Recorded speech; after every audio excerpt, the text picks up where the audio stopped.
I made a grave mistake, one that I can never undo.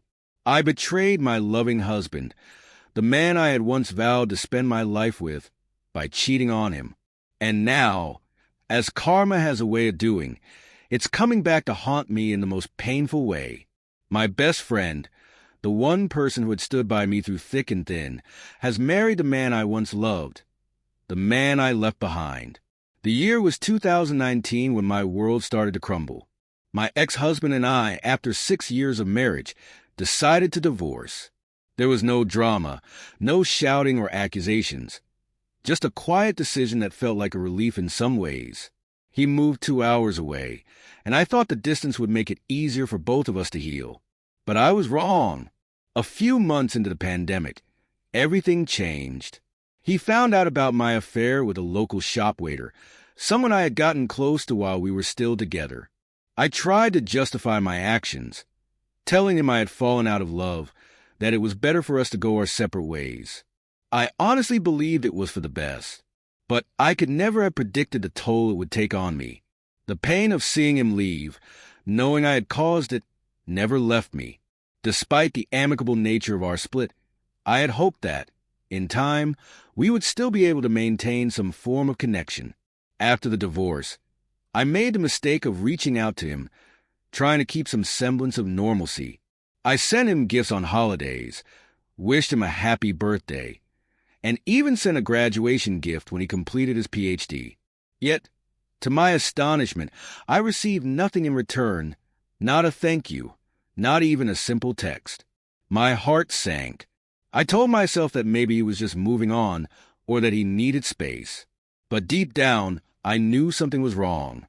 He was a kind man, always thoughtful, even to those he didn't like. If I had sent a gift to his worst enemy, I knew he would have still taken the time to thank them. It hurt me more than I could admit that he hadn't even acknowledged my attempts at kindness. I couldn't help but wonder if, deep down, he hated me for what I'd done to him. And that thought gnawed at me day after day. But that wasn't the only wound that was festering inside me. My best friend, someone I had been close to since college, had also become distant. We had always been able to go long periods without speaking and then pick up right where we left off. Yet, over the past year, the distance between us had grown.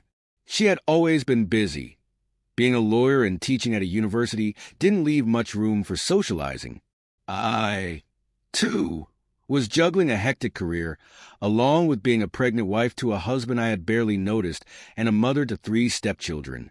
But despite it all, I kept telling myself that I would find the time to reconnect with her when things calmed down. However, as the months went by, I noticed that her responses to my texts became fewer. The last message I received from her was in late 2021, and even that felt like a half-hearted reply. It wasn't like her. She had a tendency to disappear when she got involved with someone new, only to reappear once things had settled down. But this time it felt different. I couldn't shake the feeling that something was wrong. Then came the summer of 2022.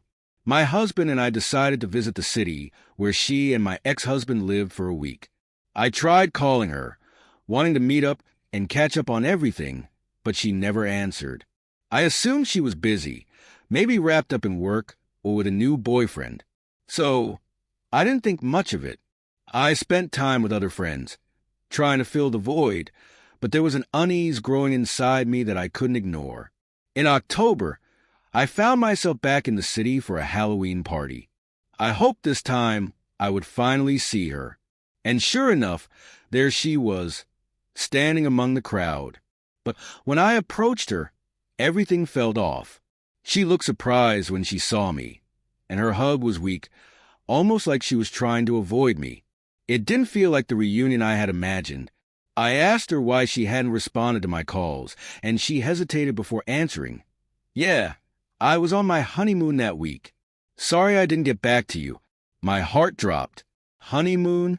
She had gotten married. I hadn't even known she had a serious boyfriend, let alone that she was married. My mind raced, trying to process the news. Still, I forced a smile, trying to be happy for her. I asked her all the typical questions. Who is he? Where did you meet him? What's his name? But when she finally said, "It's Jack," my world shattered. I froze, the blood draining from my face. Jack, my ex-husband. My stomach turned and my body went numb. I didn't know how to react.